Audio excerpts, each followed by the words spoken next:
Bonjour et bienvenue à tous, je m'appelle Philippe Le Caplin et je vais vous accompagner lors de cette rencontre qui se déroulera en deux temps.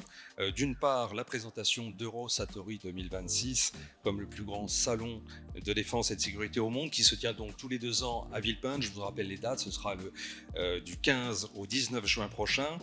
Ce premier temps se déroulera avec Charles Baudouin, le président du COGES, qui organise donc ce salon international, et Emmanuel Levaché, président du J4. Et puis dans un deuxième temps, une table ronde avec pour thème face à la multiplication et à la simultanéité des crises, comment les États peuvent-ils bien se préparer, s'adapter et bien évidemment agir.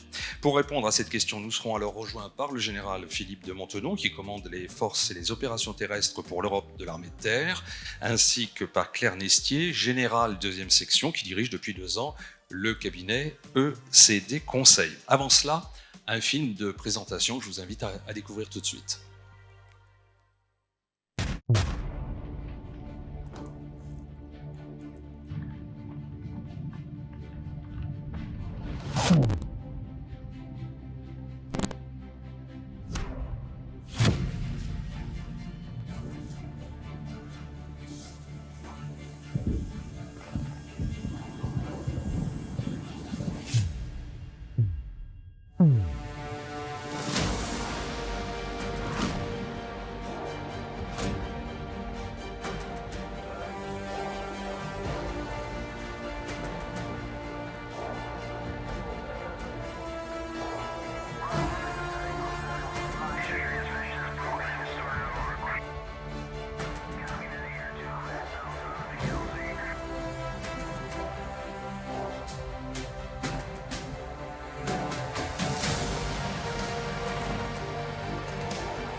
Ce sera donc du 15 au 19 juin prochain.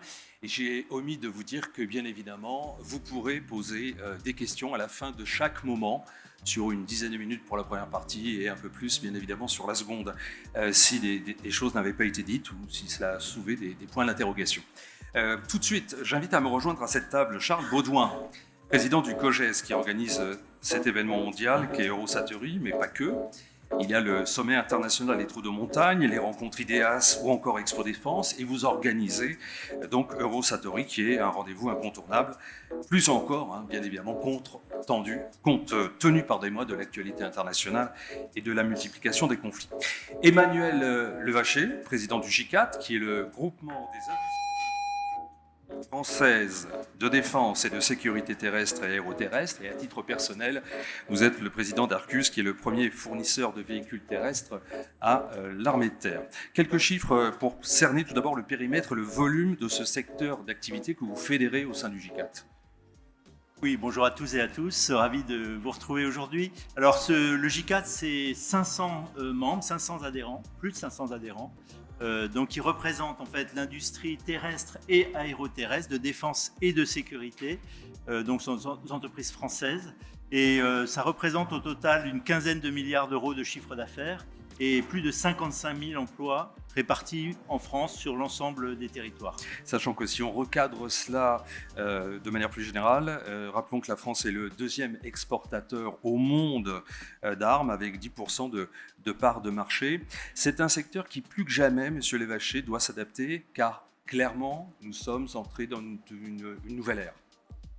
Oui, je pense que ce n'est pas un scoop, on peut le dire. D'ailleurs, si on remonte un petit peu dans le temps, je pense que ce bascule, c'était probablement au début des années 2000, mais une accélération certainement après l'annexion de la Crimée, la résurgence aussi du terrorisme, les crises qui se sont accumulées. Puis bien sûr, depuis quelques années et quelques mois, une accélération des crises en fait protéiformes, mais aussi qui se superposent les unes aux autres avec un niveau d'imprévisibilité qui est quand même sidérant. et avec un net recul du droit international, en tout cas du respect des institutions et des règles établies au niveau international. Oui, alors c'est effectivement on se souvient avec une certaine nostalgie du temps où déjà on profitait, si on peut dire, des dividendes de la paix, mais aussi d'un environnement où le multilatéralisme, où les institutions internationales étaient privilégiées pour résoudre les conflits. Aujourd'hui, c'est un recours désinhibé à la force pour régler les problèmes. Et ça se vérifie malheureusement tous les jours.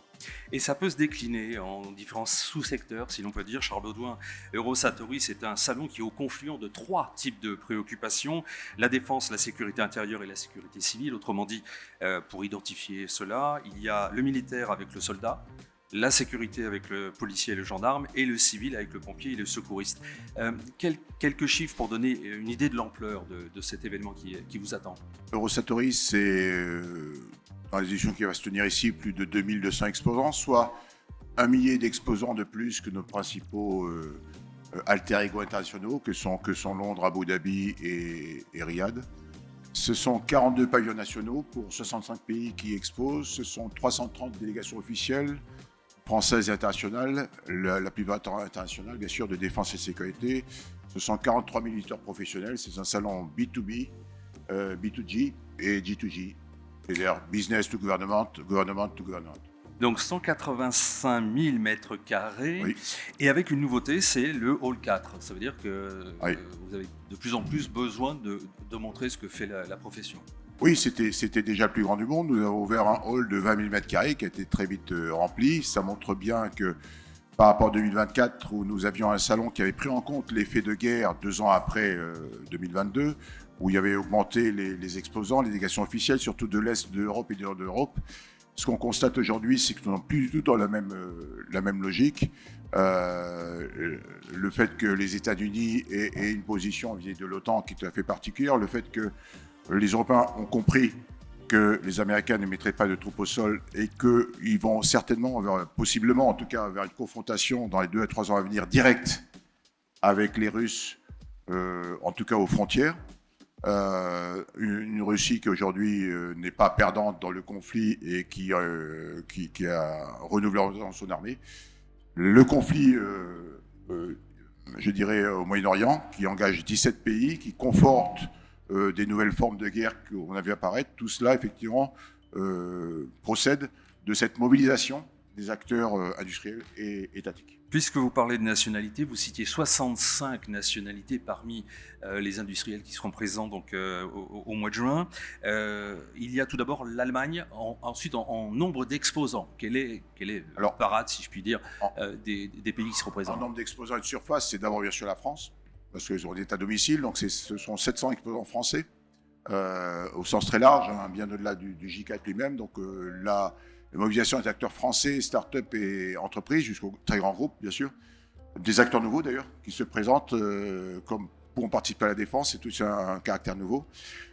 Ensuite vient l'Allemagne, en termes de nombre d'exposants participants. Près de 200, hein, près de 200 exposants. Les États-Unis, 170 environ. Puis Italie, Royaume-Uni, Turquie. On trouve aussi Espagne.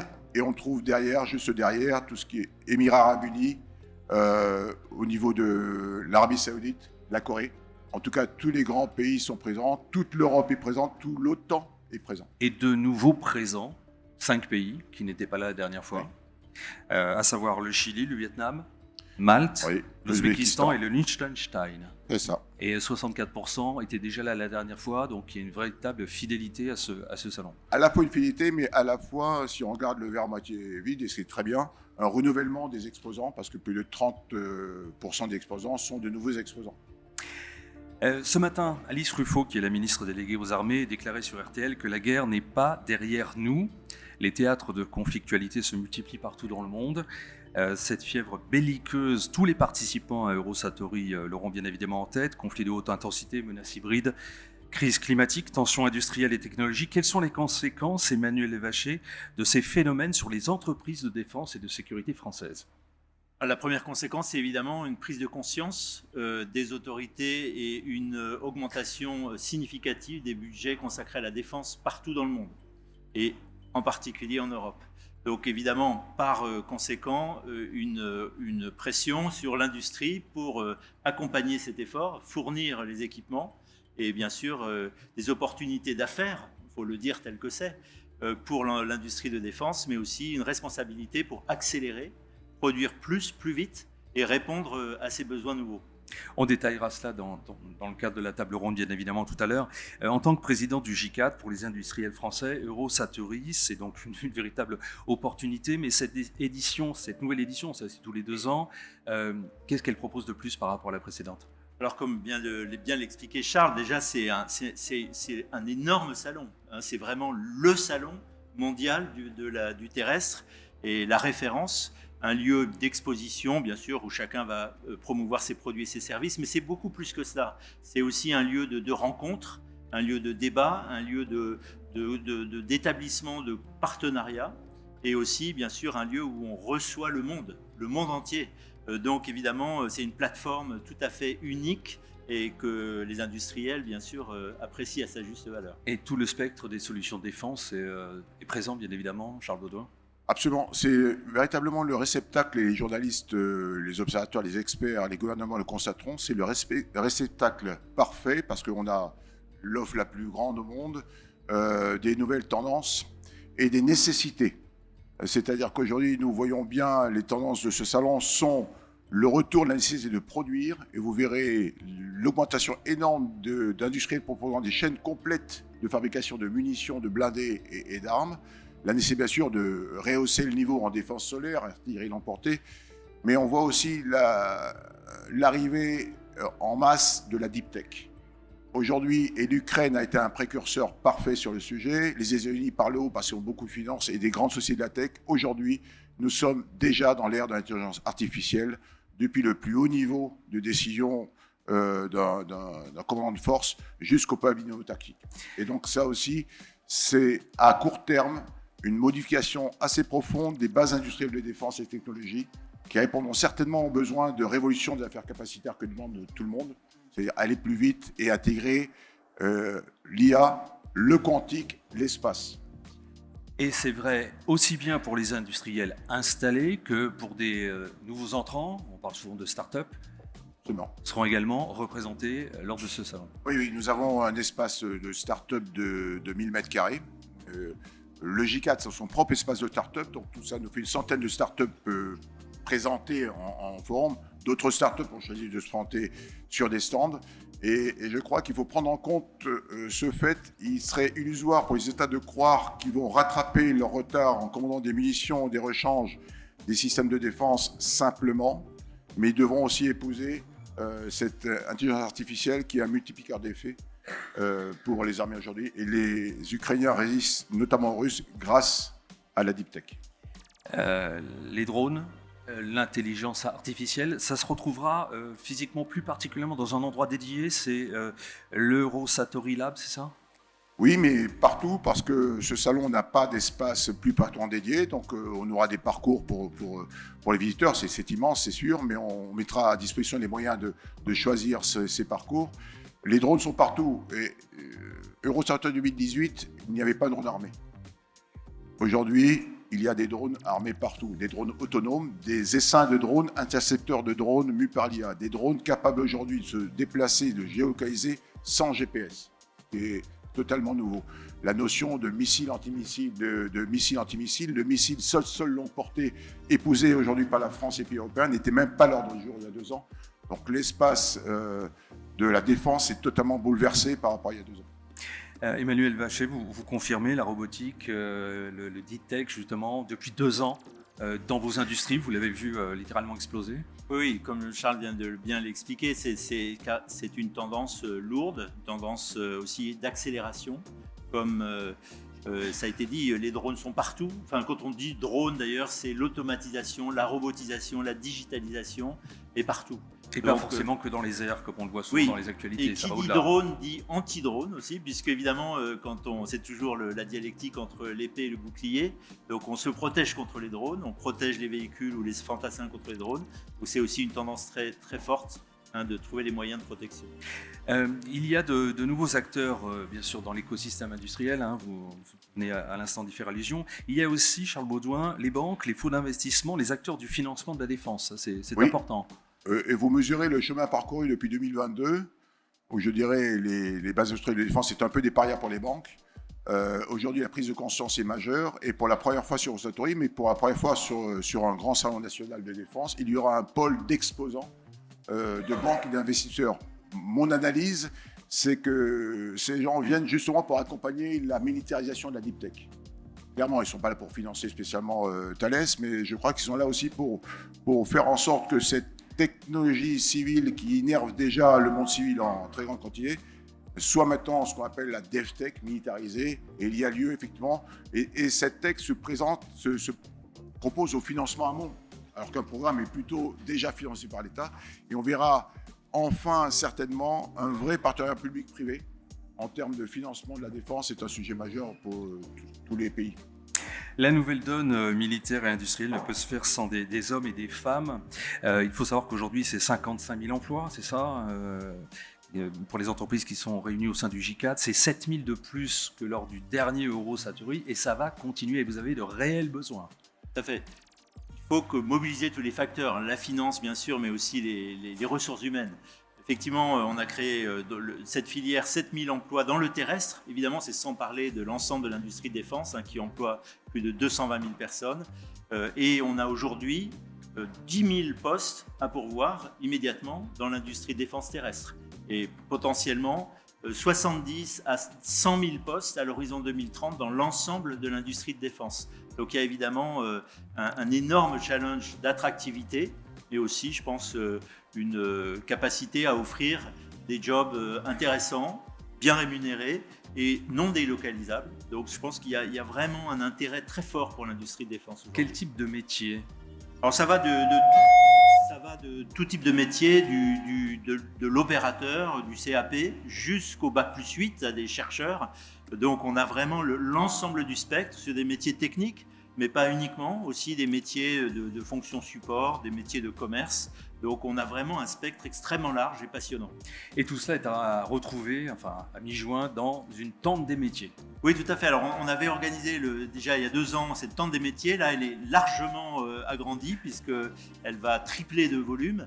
On a aussi en association avec France Travail, dont je salue la représentante parmi nous aujourd'hui, donc un partenariat qui va se nouer au moment d'Eurosatory pour justement faire jouer toutes les courroies de transmission avec, et avoir le contact avec le maximum de candidats, d'ailleurs que ce soit des jeunes diplômés ou des gens en reconversion. C'est-à-dire que vous attendez à ce que des jeunes viennent Eurosatory ? Ah oui. Alors, qu'ils viennent, les étudiants, les diplômés. Alors, on a déjà beaucoup d'intérêt en fait pour nos métiers. Je pense que l'industrie de défense, c'est pareil aussi dans le métier dans les questions de financement, elle est sortie un peu de sa coquille. On était dans une tradition de discrétion, voire de secret. Aujourd'hui, on occupe la place publique et c'est bien normal, encore une fois, vu les enjeux, y compris en matière de recrutement. Et donc ces jeunes, comme les autres, pourront voir également, en dehors des halls, des démonstrations dynamiques, Charles Baudouin. Oui. Mettez-nous en appétit, qu'est-ce qu'il y aura à voir ? Alors, les démonstrations permettront aux visiteurs de s'immerger parce que les armées professionnelles sont des armées qu'on connaît peu finalement. Moi, j'ai connu une armée qui était 3 fois plus grande que celle-là. Il y a du véritable désert aujourd'hui dans tous les pays militaires. Et l'armée de terre fait un effort extrêmement important de présentation de ses forces, de ses moyens, de ses capacités, en coalition d'ailleurs, le général pourra en parler. Mais nous aurons aussi des présentations du GIGN, de la BRI et des sapeurs-pompiers, aux côtés des démonstrations des industriels, avec beaucoup de sujets extra innovants. Et on voit bien l'intérêt de la robotique dans toutes ses dimensions terrestres, navales, aériennes, qui aujourd'hui sont de plus en plus présentes. Je voudrais insister aussi sur les conférences. On a une centaine de conférences de très haut niveau, internationales toutes, qui en fait, si vous lisez le programme des conférences, et je vous engage, décrivent bien les thématiques extrêmement larges aujourd'hui. Et un petit focus sur la sécurité, parce qu'à côté d'une défense en tension, c'est aussi des pays qui font face à des montées de violence internes extrêmement préoccupantes, des narcotrafics, des sécessions, des zones de non-droit. Et si l'appareil de défense est à repenser, l'appareil de sécurité est certainement à repenser. Enfin, n'oublions pas le dérèglement climatique, qui va amener dans 5 à 10 ans, ce qui est souvent impensé, des migrations massives auxquelles devront faire face les États, et surtout des catastrophes environnementales pour lesquels nous proposons des solutions originales. C'est ce qu'on retrouve dans le programme HELPS, qui est Absolument. à la fois gestion des catastrophes, organisation logistique des secours. Oui, nous sommes les seuls au monde à avoir pensé une réponse globale parce qu'en fait, nous adressons aux États et donc nous analysons les défis des États. Dans ces défis, c'est bien sûr la géopolitique, mais c'est la sécurité même de l'État, c'est sur le dérèglement climatique et nous offrons une offre complète aux États et à l'ONU, à l'Europe, pour tout ce qui est de favoriser cette sécurité des citoyens parce que c'est bien d'avoir une armée capable de se projeter à 5000 km, mais il faut aussi assurer le fait que face à une crise intérieure, on a connu comme Bray-sur-Roya, l'État doit répondre rapidement. Encore une chose, Monsieur Levaché, Eurosatory, on y négocie des contrats, on y signe des contrats ou on prend langue et puis ça se fait après? Dans l'ensemble des salons de défense, évidemment, c'est beaucoup de prises de contact, de discussions et aussi des contrats. Mais ce n'est pas forcément le but unique, hein, mais clairement, on y signe des affaires. Un peu comme au Salon du Bourget, Voilà. on Alors, aura quelques annonces il y a peut-être un peu spectaculaires. moins d'effet d'annonce qu'au Bourget, mais pourquoi pas créer un peu plus l'événement. Mais en tout cas, non, les affaires se nouent et elles se développent grâce à ce type de plateforme. Et ce sera donc dans 2 mois, du 15 au 19 juin prochain. Est-ce que vous avez des questions à ce stade sur l'organisation, sur le détail du salon? Je vois monsieur, si vous voulez bien vous présenter auparavant. Bonjour à tous, Olivier Guillon de la revue Essais, Simulations et Mesures. Sur le volet industriel, il y a 2 parties. Il y a la partie développement et conception, il y a également la partie industrialisation et la forte montée en cadence de beaucoup d'entreprises. Qu'est-ce qu'un visiteur dans l'industrie peut-il trouver à la fois au niveau de la production pour répondre aux attentes justement de ces montées en cadence et au niveau du développement? Est-ce qu'il y a des choses particulières, des grands noms, des essais, de la simulation, de la mesure, etc. Emmanuel Vacher, Plutôt pour Charles moi. Baudouin.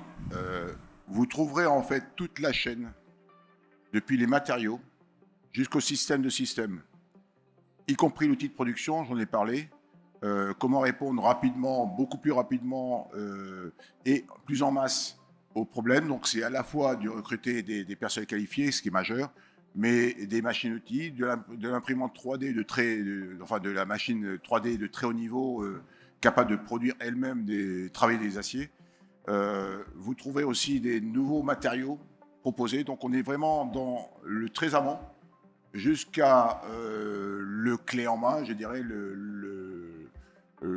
l'objet sur catalogue. J'insiste sur le fait qu'il est très important aujourd'hui de ne pas considérer le système d'armes complet, mais ce qui le compose.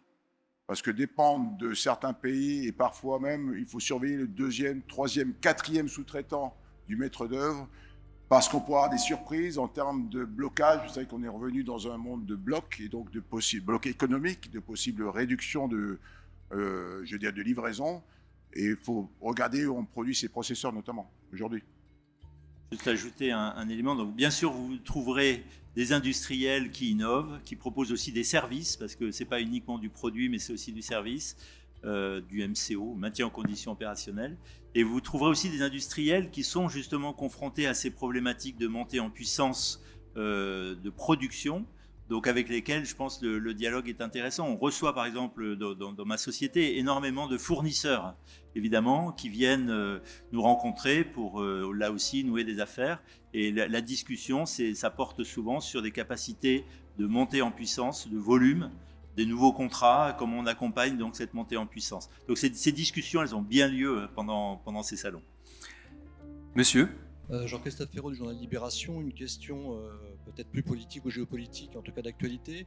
Est-ce que les industriels israéliens de l'armement seront présents, sachant qu'il y a déjà eu des polémiques lors de la précédente édition au Bourget aussi, compte tenu de l'actualité, des bombardements qui continuent avec les létalités qu'on connaît en fait au Liban notamment.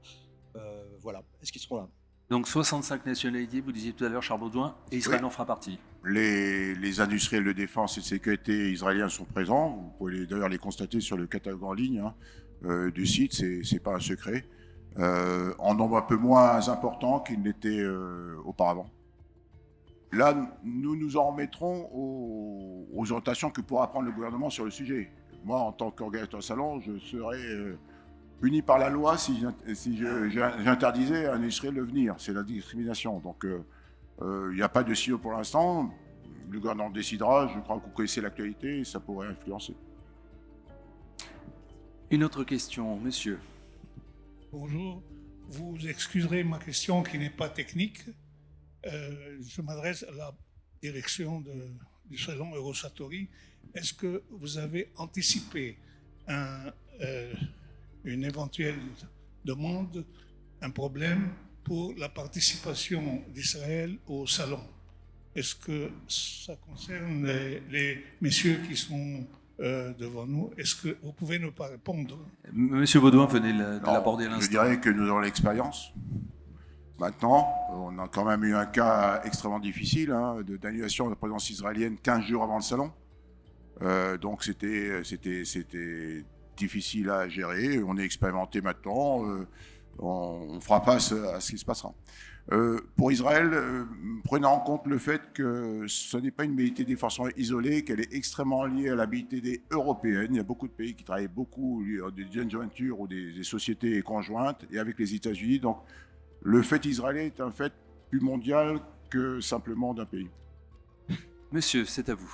Joseph Et ensuite, nous irons. Magazine. D'après vous, mon général, d'après vous, quelles seront les principales thématiques et innovations mises en avant à Eurosatory 2026, notamment dans la défense terrestre et sécurité? Alors, comme je l'ai dit aujourd'hui, plusieurs sujets qui tous se rejoignent. C'est pour ça que penser Eurosatory comme un centre terrestre est une erreur complète. Nous travaillons sur l'aéroterrestre, sur le spatial. Notamment pour le spatial, vous avez tous saisi il y aura une arsenalisation de l'espace. Les Russes ont démontré il y a un peu de temps qu'ils savaient détruire un satellite sans problème.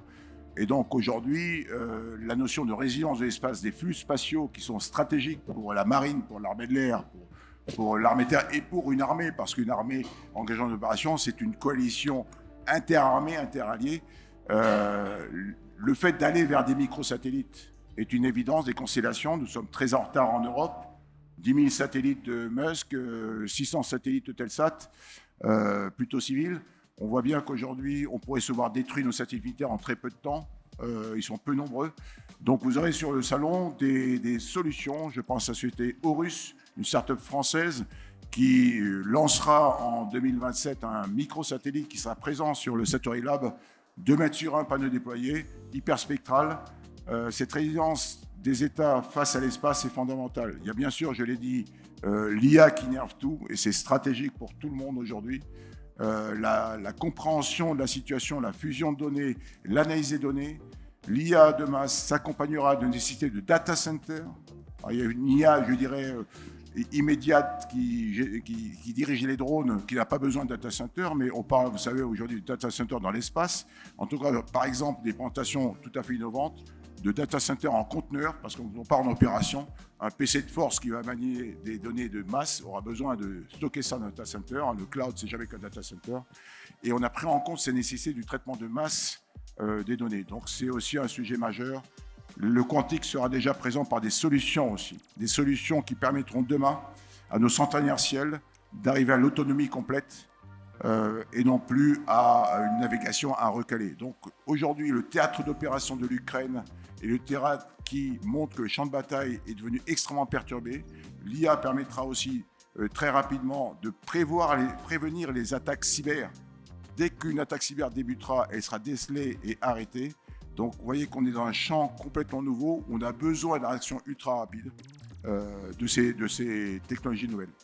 Mélina, sur le chat de la conférence de presse en ligne, il y a une question également. Tout à fait. On a une question pour Charles Baudouin. Qu'est-ce qui fait aujourd'hui la spécificité et la force d'Eurosatori par rapport aux autres salons internationaux? Alors, je pense que la spécificité, c'est que nous pensons l'ordre mondial, c'est-à-dire que nous l'analysons. Pour moi, nous construisons l'offre Eurosatori, les thématiques, le fait que HELP soit le seul au monde aujourd'hui, alors que les crises humanitaires se multiplient, nous montre bien qu'on est les seuls à faire une offre qui répond aux États. C'est bien qu'il y a 3 facteurs majeurs qui sont en tension extrême: la géopolitique, la sécurité d'État, le dérèglement climatique. Et un quatrième facteur qui est un facteur de révolution, qui est le numérique, avec l'IA, le quantique et le reste. Donc aujourd'hui, c'est par l'analyse de ces macro-facteurs qui intéressent les États, nous pensons en fait pour les États, de façon à leur présenter l'état de l'art parfait et souvent des solutions clés en main par conférence et pensée. Voilà. Allez, encore une question avant de passer au deuxième temps de notre rencontre. Monsieur. Ranveer Nair de Business India, the Media India Group. De question, en fait, quelle est la présence asiatique et africaine cette année comparée à l'année précédente? Et surtout, une focus sur l'Inde. Quelle est la présence indienne? Je n'ai pas compris la fin de la question. Indienne, Afrique et... Alors, indienne. l'Inde est un très grand pays, donc elle est présente. Il y a un pavillon de l'Inde. L'Inde est à la pointe de nombreux progrès. Je crois que pour ce qui est des lance-roquettes unitaires, on regarde aussi du côté de l'Inde de ce qu'elle propose. Donc l'Inde est très présente sur le salon depuis toujours. L'Inde occupe un espace important. La Corée est très présente aujourd'hui. La Corée du Sud est extrêmement présente, bien sûr, au niveau de l'Asie. Donc tous les pays présentant une base industrielle technique de défense sont présents. C'est-à-dire que malheureusement, aujourd'hui, les bases industrielles de défense d'Afrique sont plutôt en développement, que ce soit dans l'Afrique subsaharienne ou le Maghreb. Et donc, aujourd'hui, bien sûr, ces pays sont extrêmement concernés par ça. On est dans un monde nouveau où on n'est plus dans la vente à ces pays, mais ils veulent produire eux-mêmes ou co-développer. C'est l'objet d'actions qui ont été menées par le G4 avec 13 majors de pays africains, de pouvoir penser autrement, et non pas simplement de délivrer des produits qui seraient fabriqués dans les pays aujourd'hui qui ont cette BITD. Donc voilà aujourd'hui, l'Afrique sera extrêmement présente par ses délégations officielles, notamment le forum international organisé par un organisme d'État amènera une trentaine de délégations africaines sur le salon. Un mot sur ces coopérations qu'évoquait M. Baudouin. Oui, je pense que le visitorat africain, asiatique, du monde entier, encore une fois, est extrêmement important pour nous. Ça nous permet, encore une fois, de rencontrer nos clients, mais aussi nos partenaires industriels. Après, évidemment, les industriels asiatiques, en particulier, sont aussi très présents.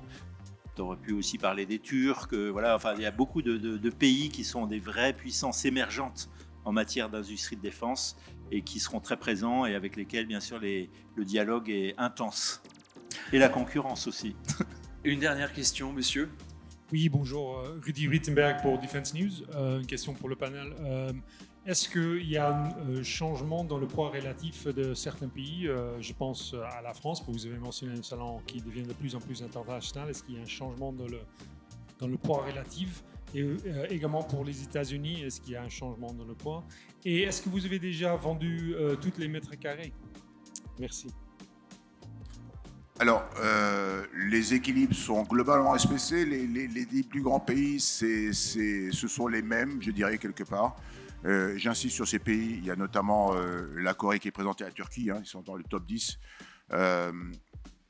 Donc, les équilibres sont assez respectés. Les Français sont présent bien au-delà du J4. Le J4, 400 adhérents, ça doit être 250 participants, et il y a 700 Français. Ce qui est intéressant, c'est de mesurer aussi la participation des acteurs du civil. On a failli avoir Renault, on ne l'a pas eu, mais je pense que c'est partie remise, parce qu'il est intéressé par la défense, mais Volkswagen est présent sur le salon, notamment. Donc, ces acteurs nouveaux, à la fois dans les startups civiles, qui veulent pénétrer les marchés de défense et qu'on a intérêt à regarder et à accompagner, et ces grands groupes capables demain de vouloir accompagner l'effort de défense des pays, l'effort de sécurité des pays, sont, je dirais, un sang nouveau qu'il faut prendre en compte dans la protection des États. Un mot de complément, monsieur Levaché, où on avance dans notre rendez-vous, dans notre Charles, la question, est-ce que tu as vendu tous les mètres carrés? Ah, pardon, les mètres carrés. C'était ça. Oui, enfin, David Rocose, pour répondre à votre question, c'est le directeur commercial, on vend les derniers mètres carrés. Aujourd'hui, on va chercher des espaces de 20 mètres carrés, mais on n'a plus d'espace de 100 mètres carrés ou 200 mètres carrés à vendre. Je dis, c'est incroyable. On a vraiment multiplié notre surface. Aujourd'hui, par rapport à il y a 2 ans, au même moment, on a 500 sociétés d'avance et 14 000 mètres carrés vendus en plus. On va encore accepter quelques sociétés, mais malheureusement, on n'ira pas plus loin. Donc inscrivez-vous vite pour le salon 2028.